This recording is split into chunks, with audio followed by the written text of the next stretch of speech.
The World During the Great Depression by Tressa Kelly. Black Tuesday, named from the stock market crash, marks the trigger of the Great Depression. As the economy increased during the period of the Roaring Twenties, Americans were secure to make credit purchases unlike ever before. However, because of the drastic difference between the wealthy and poor citizens, there remained an imbalance that could not be controlled. There became a period where spending decreased, resulting in an overstock of unsold goods, causing production to slow, while stock prices continued to increase. October 24, 1929 was the beginning date of the crash, and became known as Black Thursday. However, the term Black Tuesday represents the following Tuesday of October 29th, which was when Wall Street fell into a panic as a total 16 million shares were traded.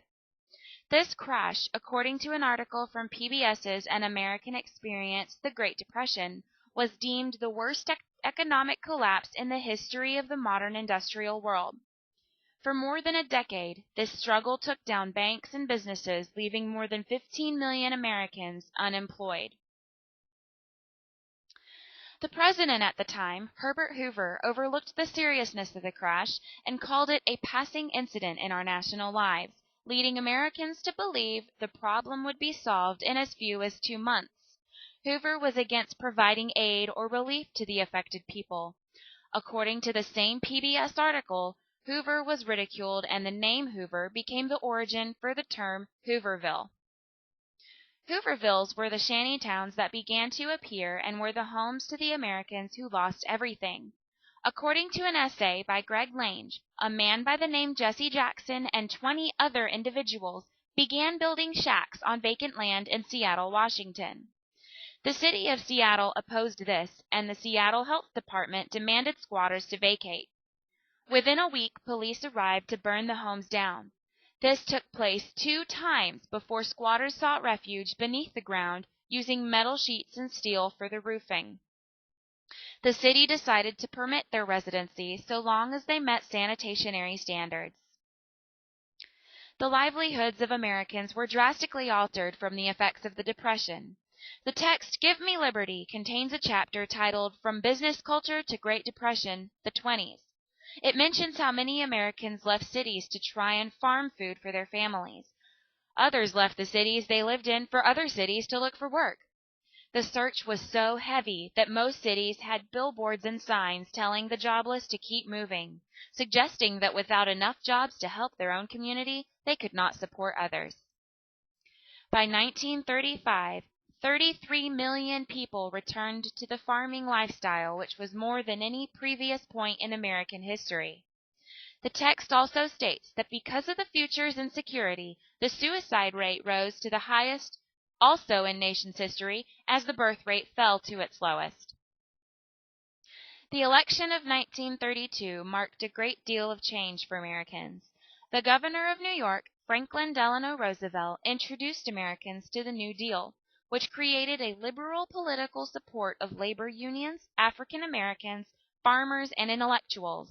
This won him the election by a landslide. The Depression, however, was not over. The Great Depression did more than render them jobless.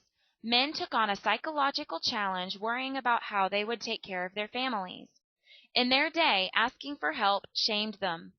The PBS article also stated that the percentage of working women increased slightly as educational and social service jobs grew under the New Deal. Children began taking on the household responsibilities when both parents were forced to work when work was available. Some children even had to miss school to get jobs. Beyond the hardships bestowed upon the whites, African American workers took a more challenging hit because their jobs would be taken from them to be given to white workers. By 1930, PBS notes that 50% of blacks were unemployed. Eleanor Roosevelt, the First Lady, stepped in to support the African Americans as the introduction of Black Rights and New Deal set prohibitions towards discrimination. Even with her help, the discrimination continued, leading African Americans to lean more to the Democratic Party than Republican. Worried about the Democratic gains in 1934, Roosevelt recognized the failure of the first New Deal, which focused on an economic recovery. Therefore, he created a second New Deal that would primarily focus on a guarantee of economic security, so Americans would be protected from unemployment and poverty. Following that, he sought to provide jobs. With the creation of the Works Progress Administration, 3 million Americans were given jobs each year until the Depression ended in 1943. Throughout the decade of the Great Depression, despite the lack of aid from the government, communities and local businesses helped where they could.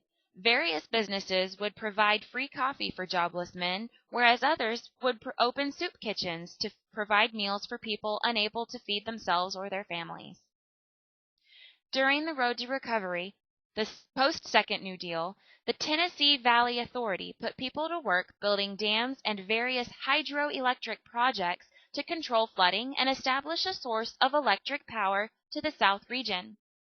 Beyond the South, the Hoover Dam of the Arizona-Nevada area put 21,000 people to work over the course of its construction. It was not just whites who were given work. 9 Native Americans and 24 African Americans were given jobs to build the dam.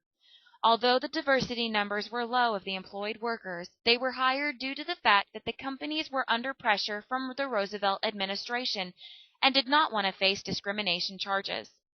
It is stated in the document African Americans and Hoover Dam that the construction of Hoover Dam was proof of human progress on many levels. Progress on civil rights and race relations, however, could not be one of them. It is said that World War II marked the end of the Great Depression. The number of Americans that enlisted met a sum of 12 million, while another sum obtained defense-related jobs. This solved a large percentage of the unemployment problem. Although most of the damage from the Depression was years away from healing, the war turned over a new leaf for Americans, and even with the struggle, hope began to trickle back into American lives.